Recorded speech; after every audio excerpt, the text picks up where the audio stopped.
Well, some big questions remain over an anti-terror investigation that led to the arrest of a minor in Kingston, Ontario last week. Now, the minor has been charged with 2 offenses and will be back in court today. Now, the charges stem from what authorities are describing as a bomb-making plot. A second person, a 20-year-old refugee originally from Syria, was also arrested Thursday, but he was later released without charge. Well, Mohamed El Rashidy is that man's lawyer. He joins us right now, so thank you for joining us today. Thank you for having me, Michael. And as we say, your client was the 20-year-old who was arrested but was then released without charge the next day. I'm wondering how he's doing today, given what he's gone through here. It's a traumatizing experience. They've gone through a very difficult time. He himself spent 24 hours almost in custody, and he's never been in a situation like this before.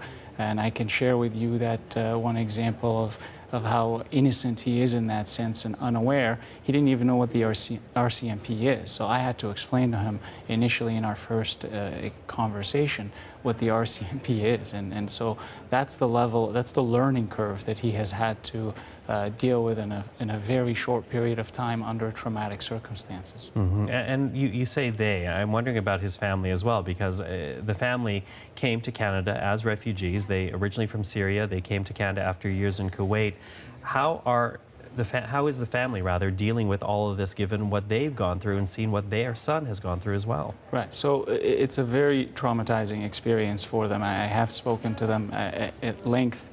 You can imagine having the doors blown off and soldiers or officers coming in, machine guns drawn, obviously in an unexpected fashion. It was very shocking. And it's important for us to understand, with the presumption of innocence, and especially this individual is innocent, what that would be like for any of us if that can happen. And it can happen to any of us. It doesn't only have to be in a terrorism case. It could be in other kinds of accusations. And so standing by the presumption of innocence, which is a cornerstone in our legal system, that would be very beneficial for us as a society. Mm-hmm.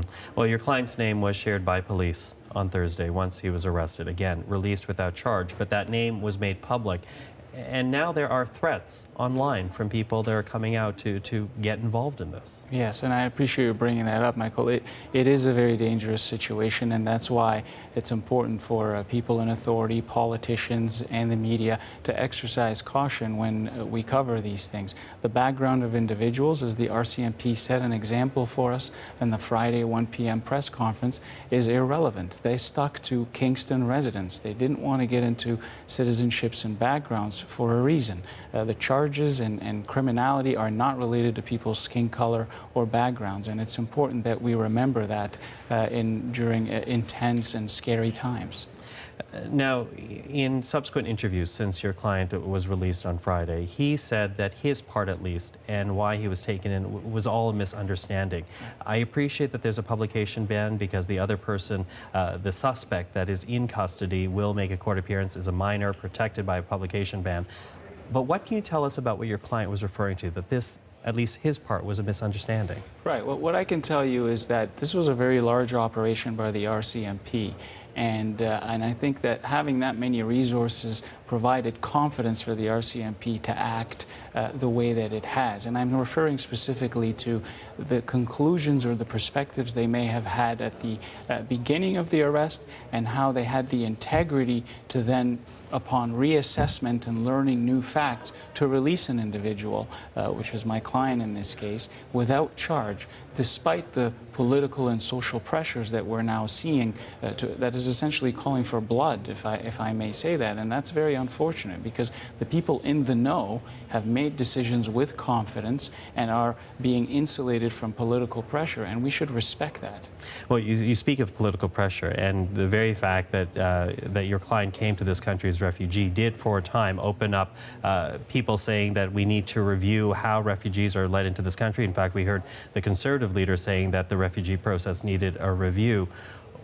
Given what you heard, what do people need to take out of this experience? Well, I think with respect to these comments, I think it's unwise, and I think that any politician, especially in an election year, should take into consideration the harm that can be done when you feed into that culture of assuming people are guilty right off the bat. Very capable politicians have been taken down by unproven allegations over the years.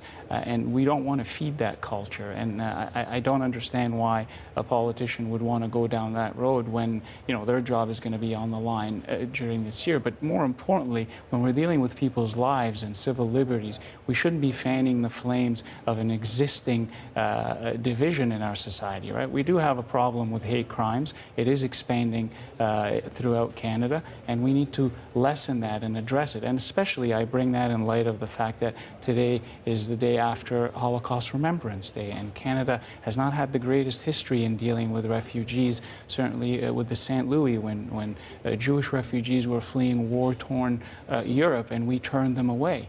That's not an experience that we should ever forget. And it's important to remember, people who are vulnerable, which refugees are a perfect example of that, should be protected, especially when they're already in Canada. Mohamed, thank you for joining us today. Thank you very much. And there's Mohamed El Rashidy. He is Hussam Eddin al-Sahabi's lawyer, who was arrested on Thursday but released without charge on Friday.